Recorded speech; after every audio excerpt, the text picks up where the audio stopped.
From the sweetheart of the corn to Tony the Tiger, generations of youngsters have sent envelopes bulging with box tops to Battle Creek, the cereal city, and one of America's best-known places.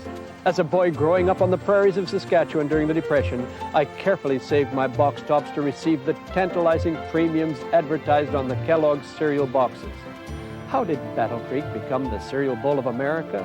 What transformed this city from an insignificant village of 1,000 people into a city that would become a byword in two hemispheres as the health city and a world center for the breakfast food industry? Join me now as we visit Battle Creek's new theme park, Cereal City, USA, in search of an answer to these questions.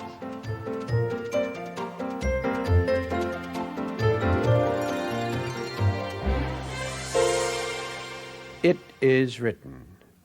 This is Henry Feyerabend, presenting as the answer to your deepest needs, the living Christ.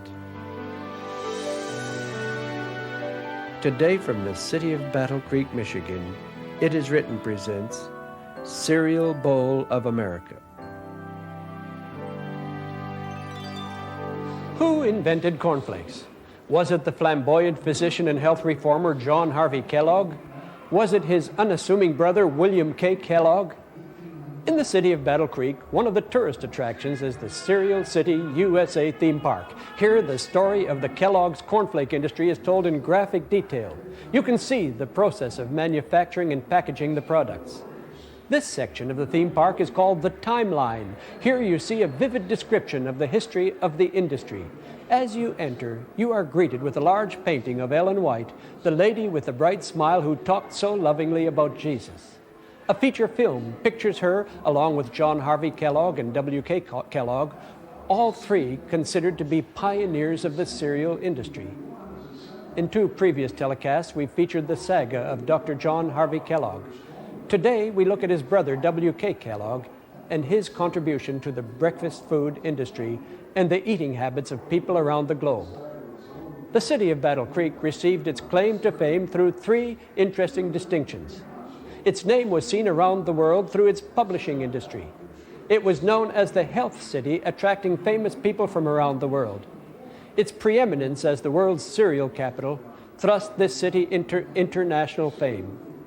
The city's success was more than an accident of good location, more than simple economic forces. People made the difference. Brilliant personalities made their mark upon the city. Early settlers came to Battle Creek and built their first home of logs, living with dirt floors and axe-hewn furniture. Like all frontier folk, they hunted and fished and swapped with their neighbors while waiting for their first crops.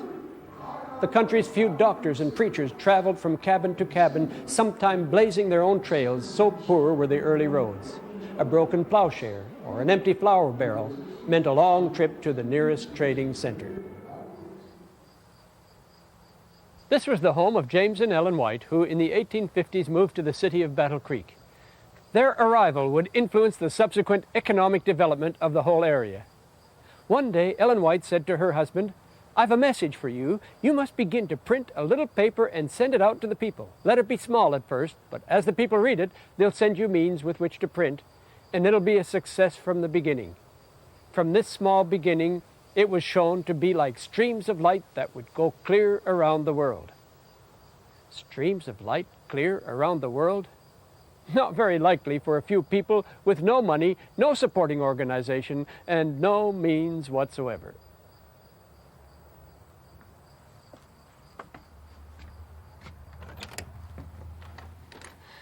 But when God says advance, no wall is too high, no barrier too strong. With a little hand press identical to this one, the first tracts were printed. Soon the Seventh-day Adventist Press began sending millions of tracts throughout the world. By 1878, 100 employees ran 7 large power presses to print thousands of books and periodicals with a monthly circulation of 400,000. The review catalog listed 200 Battle Creek publications in English, 13 in French, 21 in Danish, 15 in Swedish, 13 in German, and 1 in Dutch. During the preceding decades, more than 200 million pages of tracts had rolled off the Adventist Press. The Detroit Press and Tribune observed in 1978 that the church operated by all odds the most complete and largest publishing house in Michigan. By 1881, the volume of mail generated by the Review publishers placed Battle Creek, with a population of 7,500 people, among the top 3 Michigan post offices. A decade and a half later, 262 employees, typesetters, pressmen, foundrymen, engravers, electrotypers, and proofreaders, converted more than 2 million pounds of paper each year into a torrent of print that reached more than 20 nations. Every day but Saturday, the Adventist bindery bound 5,000 volumes.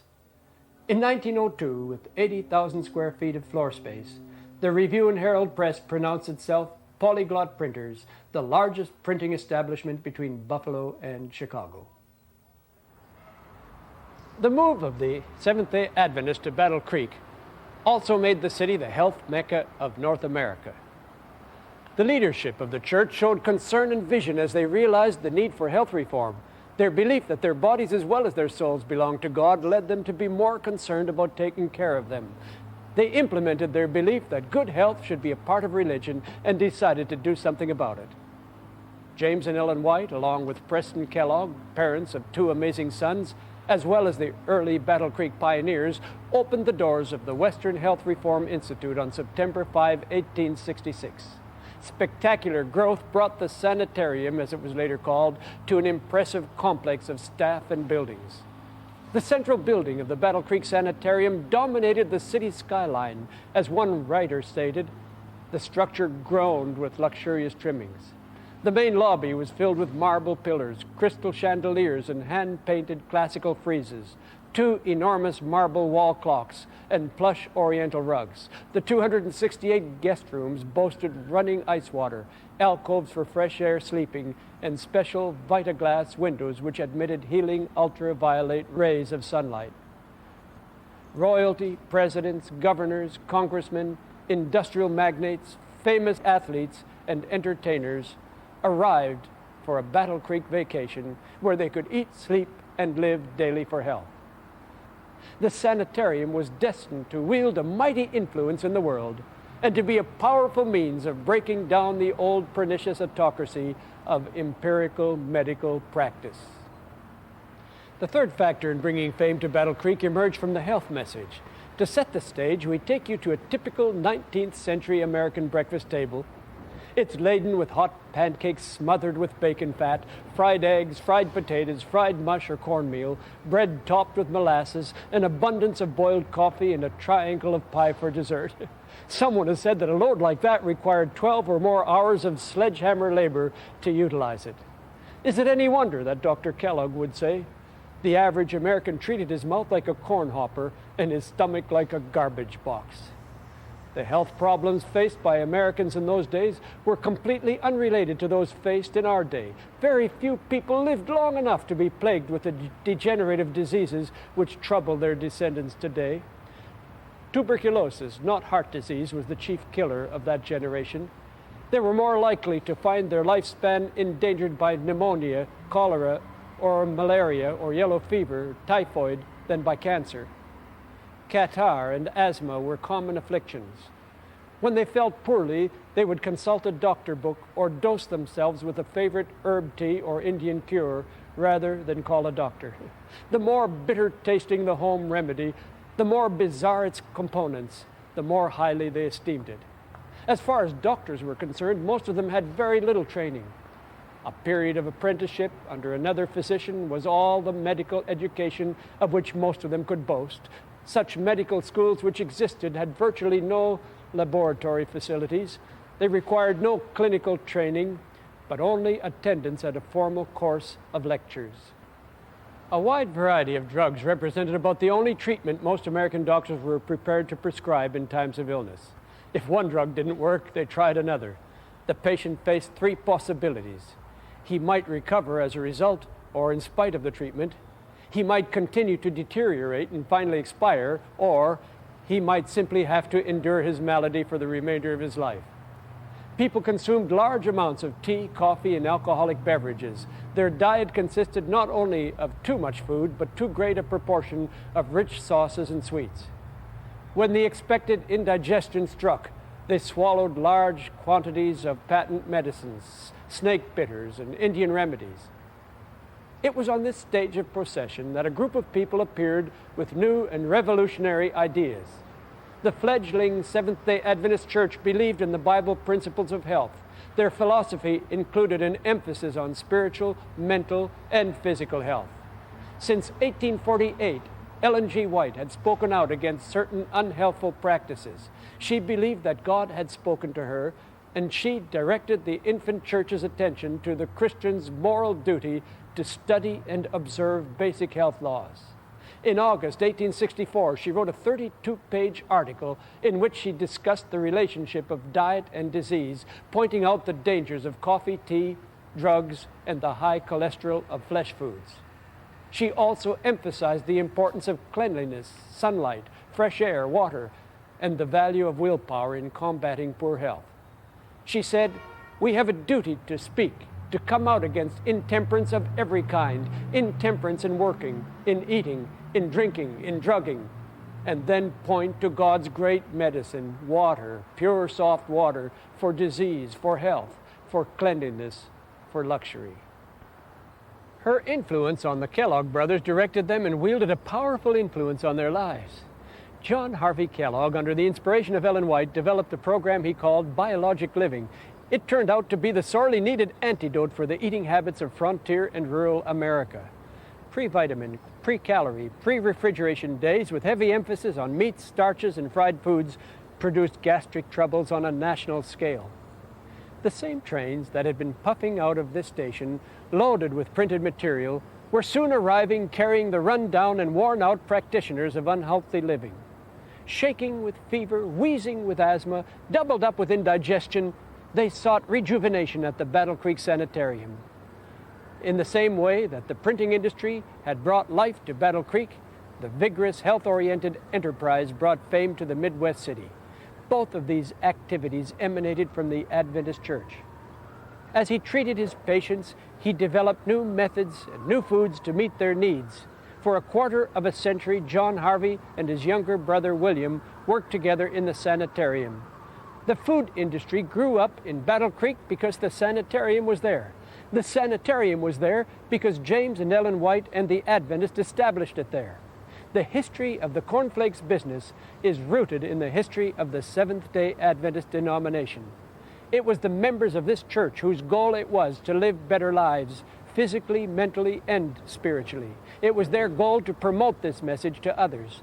They established the Battle Creek Sanitarium, and this institution was to play a major part in the history of the city and in the saga of a new food industry for the nation. When the Kellogg brothers produced the first pre-cooked cereal in 1894, they had no idea that they were producing a breakfast food. The phrase itself was unknown. What was being sought was a more convenient, healthful breakfast. Dr. Kellogg was committed to a medical program built around proper diet rather than drugs. In 1876, he tried mixing wheat, which contains practically no fat, with oatmeal and cornmeal, which have higher fat content. The grains were formed into biscuits and baked until the starch was thoroughly dextrinized and then ground into granular form. Eventually, the food was named granola. Granola and caramel cereal, along with various kinds of crackers and wafers, were made in the sanitarium's own kitchen, primarily for the patients. Soon, persons who left the institution began writing back for the foods, and they were sent to them by mail. As the demand gradually developed, improved roller mills were devised for the grinding of granola, and additional employees were added to the sanitarium food department. The Sanitas Food Company was formed to market the products.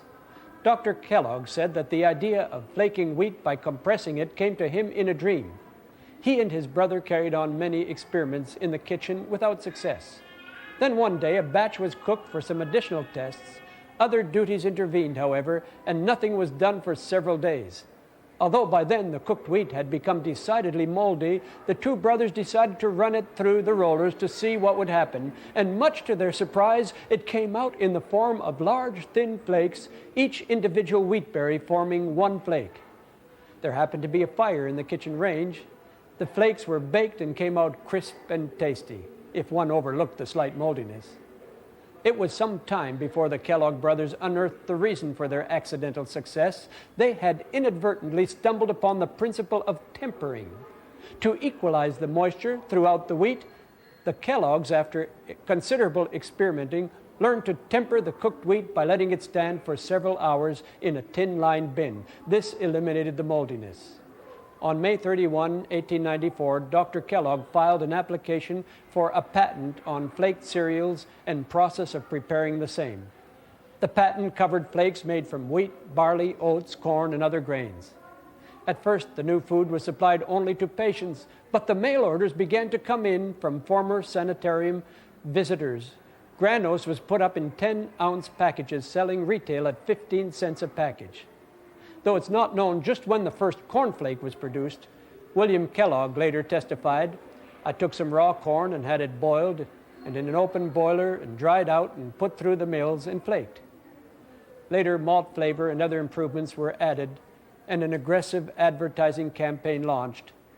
It wasn't long before the method of making wheat flakes leaked out. The period from 1900 to 1905 saw the formation of dozens of competing wheat flake companies in Battle Creek. It wasn't long until Battle Creek became the center of the cereal food industry. The small Midwestern town took on the excitement of the Klondike Gold Rush. More than 40 food concerns were started. The get-rich-quick fever took hold, and a cereal boom started that was to make Battle Creek the best-known city of its size in the United States. The New York World, in its issue of September 7, 1902, gave this eloquent report: "There is not one pauper in Battle Creek, not a hovel home in the town. Every worker, however humble, lives in a pretty house surrounded by grass and flowers. One street of the town is called Bride's Row because every time a clerk marries, he builds a home in the row for his bride. As for factories, most of them are running by night and on Sundays in order to keep pace with the demand for their goods. Battle Creek is the greatest cereal food producing city in the world. It has 32 plants devoted entirely to the scientific preparation of cooked grain for the breakfast table. Local entrepreneurs organized more than 80 cereal companies, including the Malta Vita, Cereola, Flakota, Egosi, Sanitary Mayo, and Frumenta. Scores of imaginative adventurers swooped into Battle Creek to try their recipes for cereal success. In addition to the incipient cereal makers, Battle Creek's breakfast bonanza drew a variety of beverage manufacturers. By the turn of the century, the city boasted 6 firms in production of health drinks. Few of these companies survived, but W. Kellogg ran the one that outdistanced its competitors. He autographed his own products with the words, "Not genuine without this signature," and soon his handwriting became the most reproduced in history. When his signature first appeared on a package of cornflakes, it is doubtful that William Kellogg had any idea that this signature would one day be known throughout the civilized world, or that Kellogg's cereals would be sold and consumed in the far corners of the globe.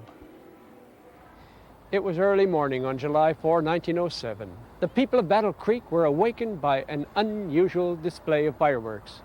The clanging of alarm bells and the sound of horses' hooves alerted the people of the city that a large fire was burning out of control.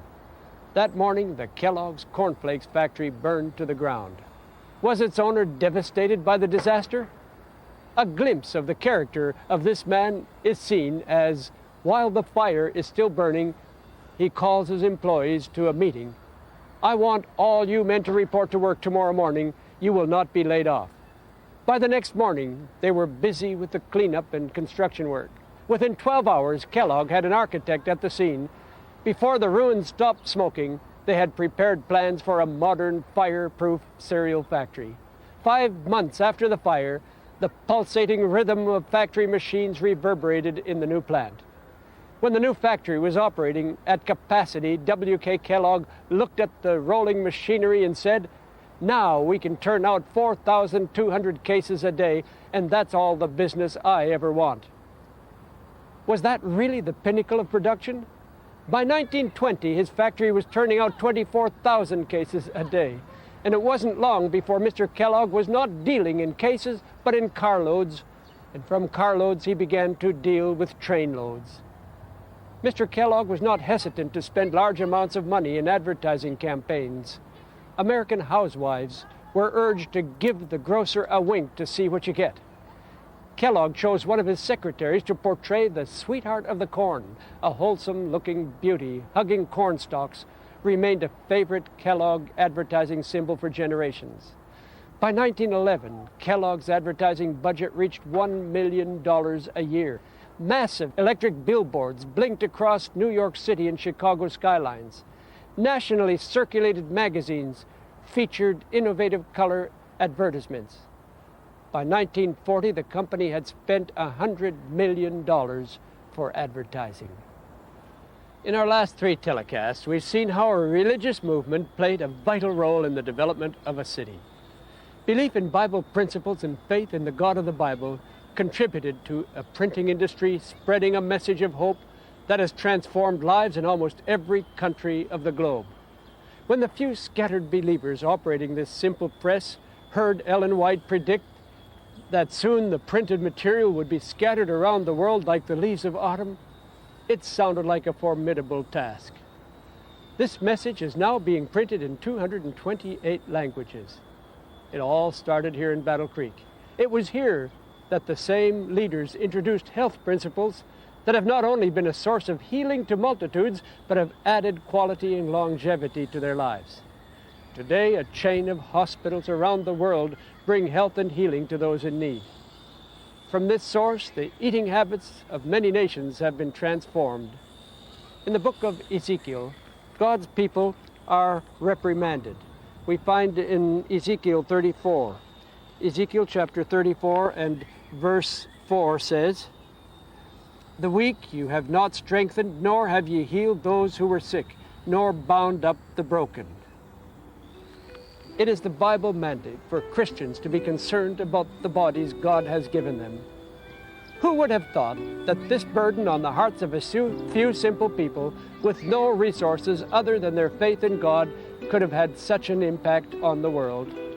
The story of Battle Creek demonstrates that under the direction of God, nothing is impossible. And it also reminds us of the promise that if we follow the instructions of our Master, Christ will fulfill his promise that ye may have life and that ye may have it more abundantly. John 10:10. Join me now in prayer. Heavenly Father, it has never been your purpose for us to suffer illness. Thank you for the Bible instructions you have provided.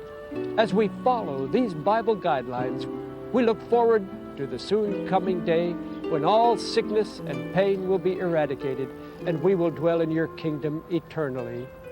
We pray in the name of Jesus. Amen.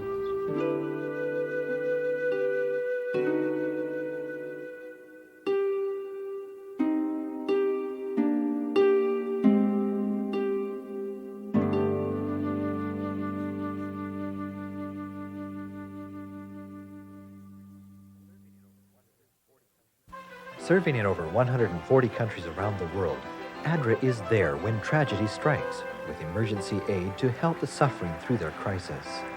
But ADRA does more than disaster relief.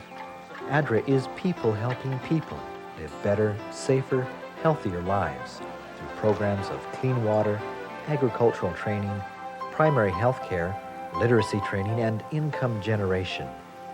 We need your help to make it grow. Please send your gift today. Hello, my name is Sean Boonstra. We hope you've enjoyed visiting Battle Creek as much as we have. There's so much more we would like to tell you about today's topic, but there just isn't time. This city is filled with exciting history that we know you would enjoy. Because today's program was only a brief sketch, we would like to offer you a book that gives a more complete picture. This book, Legacy, written by Richard A. Schaefer, contains all the elements of human interest: humor, tragedy, compassion, the supernatural, inspiration, hope, and love of the highest order. It is an ongoing story that would be unbelievable if it were not so well documented. For your free copy, please call the number on the screen or write to our It Is Written office. Here's the information that you need. As a convenience, you may request today's free gift offer by calling our Canadian National toll-free number, 1-800-253-3000. Call right now, 1-800-253-3000. Remember, your gift is sent free and postpaid. You may have to dial the number more than once, but please keep trying. The operator needs only your name, address, and phone number, and the name of the gift you're requesting. Call toll-free now from anywhere in Canada, 1-800-253-3000. Lines are open 24 hours daily. Or, if you prefer, you may request the offer by writing to It Is Written, Box 2010, Oshawa, Ontario, L1H 7V4.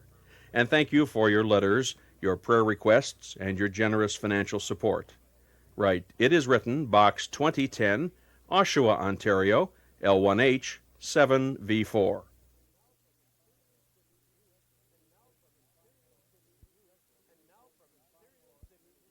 And now from Cereal City, USA, we say goodbye for another week. Mark and I look forward to being with you again next week at the same time. Until then, remember, it is written, man shall not live by bread alone, but by every word that proceedeth out of the mouth of God.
In Seventh-day Adventist churches, large and small, they're all singing the same tune.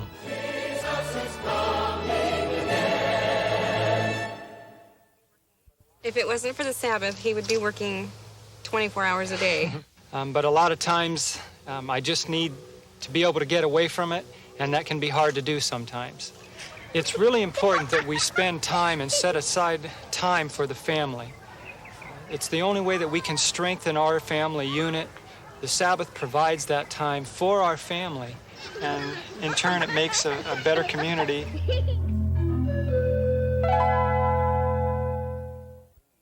Larry, I can't believe he has AIDS.